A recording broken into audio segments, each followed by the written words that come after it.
Her Honor, Mrs. Inonge Wina, Vice President of Zambia, the Right Honorable Dr. Edouard Ngirende, Prime Minister of Rwanda, Her Excellency Zinas Tayachu, First Lady of Ethiopia, my dear friend Schengen, it is an honor for me to be here on behalf of the Director General of FAO, Jose Graziano da Silva, who could not, unfortunately, be able to be with us here.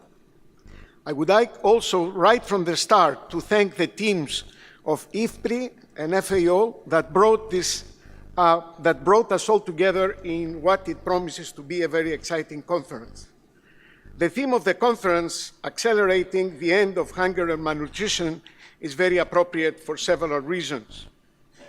With the deadline of 2030 for the SDGs and the 2025 for the Decade of Action on Nutrition approaching, the latest hunger and malnutrition figures are rather alarming.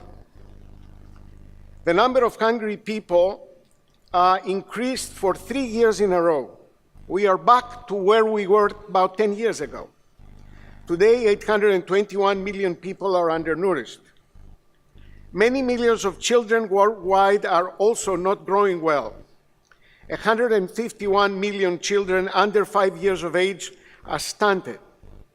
Stunting is on a decreasing trend, but despite that, the rate of reduction has been declining. About 2 billion people are micronutrient deficient. They lack one or more of the essential vitamins and minerals needed for optimal health. In addition, overweight, obesity, and diet-related non-communicable diseases have rapidly emerged as a new global challenge. There are about 2 billion people overweight, of whom 672 million are obese. Conflicts and increased frequency of climatic extremes have eroded people's coping capacity and contribute significantly to hunger and malnutrition. Agricultural production is feeling the impact of high temperatures, droughts, storms, and floods, and in SOFI 2018, the State of Food Security and Nutrition, we have shown that climate variability and extremes have affected all dimensions of food security, including food safety, susceptibility to pests and diseases, and the nutritional content of foods. We will not be able to meet the SDG targets if we do not manage to eradicate hunger and malnutrition. Well-nourished people are the bedrock of prosperous families, peaceful societies, and economic development. The fact that progress on hunger and malnutrition is stalling shows that business as usual is no longer an option. We all need to make some radical changes to get our movement towards a zero-hunger world back on track.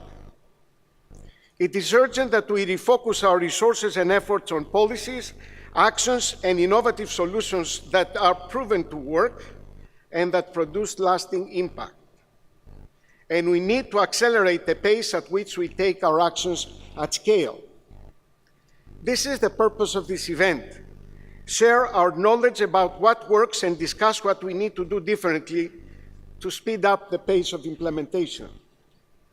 Hunger and malnutrition are complex problems. No organization can solve them alone. We therefore need to strengthen our partnerships to accelerate impact across sectors and policy domains, but also beyond the public sector. The private sector, in particular family farmers and agribusinesses, are crucial. Our role is to work with them to ensure that our food system leaves no one behind, deprived of the food they need for a healthy and productive life. In the past few decades, dietary patterns worldwide have shifted. While increases in income in certain parts of the world have contributed to an increased intake of nutritious foods, such as fresh fruits, vegetables, and whole grains, there has also been a parallel and fast increase in the consumption of highly processed foods, high in fats, sugars, and salt. Our food systems are making less nutritious food more available, affordable, and desirable to the detriment of more nutritious foods. In other words, the food environment that surrounds people today makes it more difficult to adopt a healthy, affordable diet with equitable and inclusive access to all. In recent years, we increasingly recognize that our food systems are about much more than the production and provision of food, and that as the food system interacts with other important systems such as health and energy. Food systems are universal.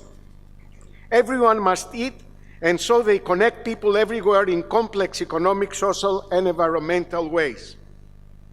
Food systems are connected with many of the most vital issues of our day: extreme poverty, hunger and malnutrition, health, empowerment of women, climate change, water scarcity, land and soil degradation, loss of biodiversity, inequality, and even violent conflict. The goal of sustainable food systems should make all humans partners and responsible stewards of a planet-wide reproductive ecology essential to life itself. The time needed for the market alone to transition us towards healthier diets through shifts in consumer demand or industry self-regulation is too long and riddled with difficult trade-offs. If we truly wish to accelerate the end of malnutrition and hunger, greater political will and action must come from governments working with private sector, civil society organizations to promote greater social equality and foster a food environment that helps people choose the proper diets. Robust analysis of the effectiveness and impacts of various policy options should underpin our actions and programs as international organizations dealing with agriculture and food systems for food security and better nutrition. Food safety and the impact of on food systems of animal and human health are also matters of serious concern. Worldwide, 1 in 10 people falls ill and 420,000 people die every year after consuming contaminated food, with children under 5 years old accounting for almost 1/3 of mortality. The burden is particularly heavy in the same regions affected by extreme poverty and hunger. Overuse or misuse of pesticides and other chemicals in crop and feed production, inappropriate use of veterinary drugs such as antibiotics, massive concentration of farm operations and growing trade in both plant and animal-based food and feed results in longer food feed chains associated with increased risk to human and animal health from food systems. These risks include the emergence and diffusion of antimicrobial resistance and rapid international spread or foodborne disease outbreaks. Excellencies, distinguished guests, ladies and gentlemen, for decades, public and private investment in agri-food production and distribution systems have successfully prioritized food cost reductions, thereby increasing food availability and, by lowering prices, improving food access. Food systems have resulted in millions of people lifted from hunger and in the prevention of widespread famines. We should recognize this. But this important achievement has been realized in part by ignoring important aspects of food system sustainability, including preservation of biodiversity and other vital services provided by land, water, and marine ecosystems. It has been known for a long time that food systems take many sectors and disciplines to achieve multiple outcomes that can be beneficial for humans and the planet. However, what is new is about how the world can deliver on the 17 SDGs through shared action. It is not just about what other sectors can do for those working in food and agriculture to deliver their goals, but what those working in the food space can do for them in delivering their goals. Looking closely at what the main architects of the SDGs intended, the common thread is a universal agenda for all in every country. This agenda brings enormous practical implications and challenges for what we do and how we do it to ensure a successful path towards sustainable development for everyone. We strongly believe, more importantly, that the solutions are within our reach. Thank you very much.